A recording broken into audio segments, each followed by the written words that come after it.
Hello world. Do you hear these birds though, for real? Like what?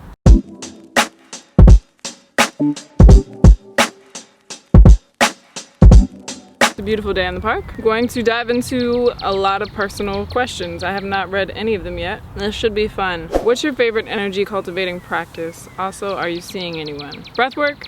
No. What is the most important lesson you would tell your old self? Probably to trust. Trust yourself. Trust yourself a lot more, okay? Like, you know more than you think you do. How long have you been running your business and what's the big unattainable goal? I don't really have a big goal or anything. I'm just kind of like hanging out in the park and making a video and you guys are watching it. I really don't think about life like people think about life. It's just a big goal I'm gonna get one day. But I've had, I guess, C-Bud officially as a business, like LLC, since December, but I have been trying and doing and practicing this whole entrepreneurship life probably for like since 2016. But I guess a goal I do have, it's not really like a big goal or unattainable, but I do eventually like want to get land and just like have my loved ones and family and just have a community of breathing. Do you intermittent fast, and if so, what's your eating window and how often do you do it? I don't intermittent fast, I just literally fast. It's more of like a lifestyle. I'm pretty much liquidarian. If I do eat anything, it is raw. I have a million videos about this topic and I will link them down below because this answer could be long. Have you ever had a problem with debt? I mean like $19,000 worth of a debt. And what's your advice? College debt is a thing. And then if you guys have been around long enough, you know that I got scammed 2 years ago, I think. I have dealt with debt. Honestly, I don't know. Don't let that shit control you or weigh you down because it's really not real. I know that's like a big thing to detach from, but like, really don't trip over that shit. Personally, that's just my look on debt. I am in debt. Hello, hi, but I don't even, it crosses my mind maybe like once a month. What's your biggest insecurity? Well, for one, no, that's not really insecurity. I don't really care about that. What is my biggest insecurity? I haven't thought about this in a while. It's not that I don't have one. I just am. Wow. Okay, physically, I grow hair back really, really fast. Anyone that knows me in real life knows that my legs, like 99.9% of the time, are not shaven because I don't care.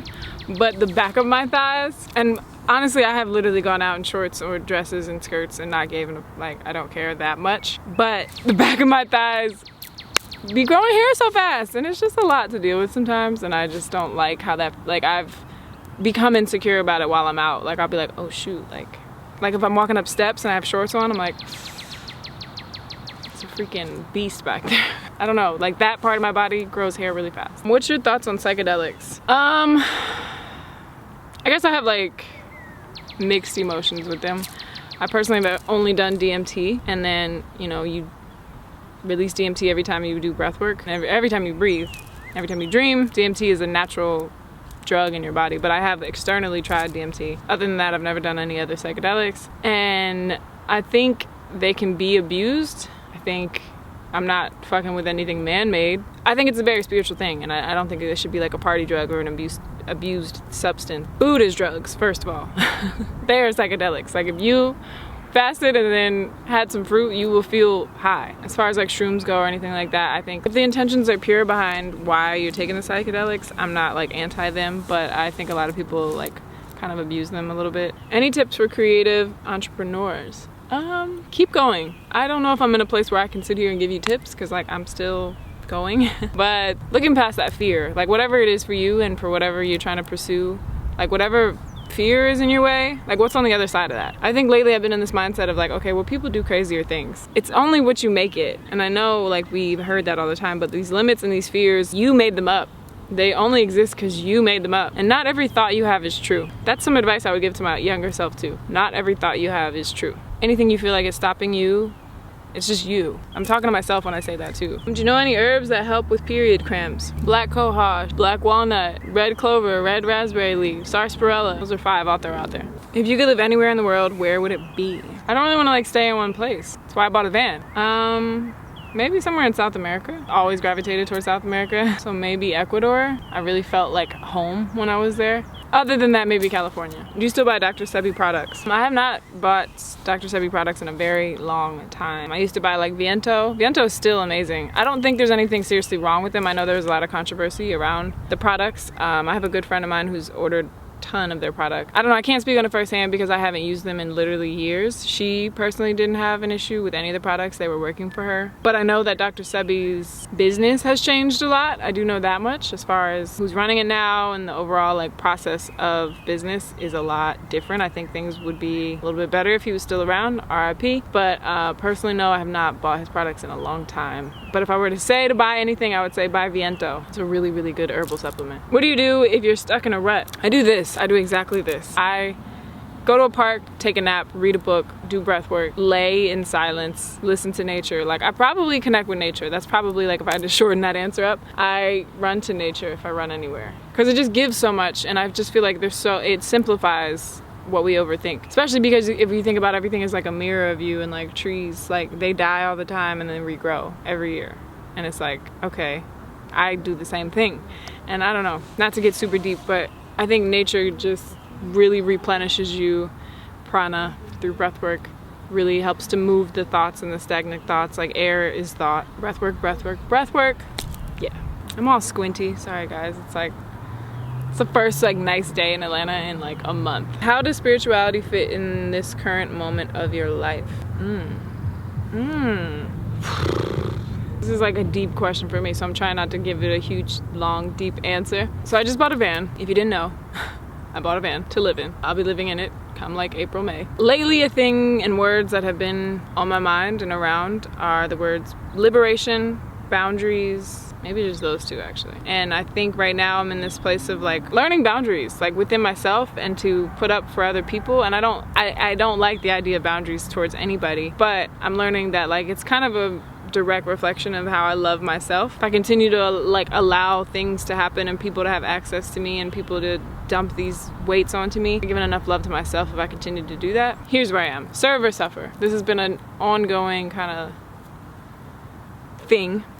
I don't want to call it anything, but it's a thing that I have practiced a lot with, is like I will serve and suffer the whole time. Like seriously, like in the smallest ways and in the biggest ways. That has been like a ongoing balance for me, and I think those boundaries are necessary for me to have the liberation so I can also be served. What's my favorite question to ask other people? Ooh, that's a good question. I have so many. Like I'm like the person with questions usually in group settings or like gatherings. Like I come with the questions, so it's hard to pick a favorite. Whatever I ask, you gotta answer in the comments. I really love knowing what people's favorite thing is about themselves. I know that might sound like a corny question, but I really like knowing it. Like, what is something about you that you're like, man, I really like this about myself? Because I think we are so good at looking at what we don't like. But like, what do you really like about yourself? Physically or not physically? Comment down below. Biggest fear right now. I mean, I gotta be real and say van life. I think like, if there was a fear, it is that. But it's like a fear that I'm like ready to face at the same time. I'm like, cool. Let's break this wall. But probably that, living in a van and kind of not having a home. I mean, I'll have a home, the world is my home, but shifting from, you know, where I'm at now as far as my ideologies and values to minimalist, nomad, all of that. There's some fear in there. A book that has changed your life. Tao Te Ching, 10,000%. Tao Te Ching. It is perfectly simplistic, perfectly perfect. Anybody can read it. You can read it a million times and learn something new every single time you read it or listen to it. I'm gonna link the audiobook down below because I listen to the audiobook like every day. Is there a Mr./Mrs. Bud? First of all, y'all, I don't know why everyone wants to think that I'm gay or bi. I like men only. Strictly dickly forever. No man in this life. We are now taking applications. If you are down to live in a van with me and travel around and take my pictures here and there, what's up? Last question I'll answer. Hey, what is that? Get out of here. Okay, last question I'll answer, even though I asked you guys not to ask about breath work, but I'll answer this really quick. Did you do a breatharian process? Can I just start fasting provided I'm going? I guess you meant going through breath work? I don't know what you meant. Yeah, just start doing breath work and you will naturally start to fast, I promise you. If you do breath work every day for an hour, when you first wake up, no tea, no coffee, no anything. First wake up, breathe for an hour. Your appetites will naturally just decrease.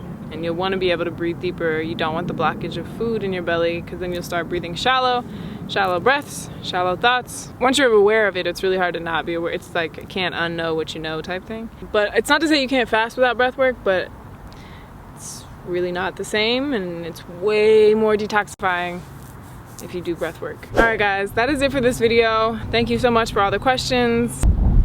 I'll see you guys in the next video.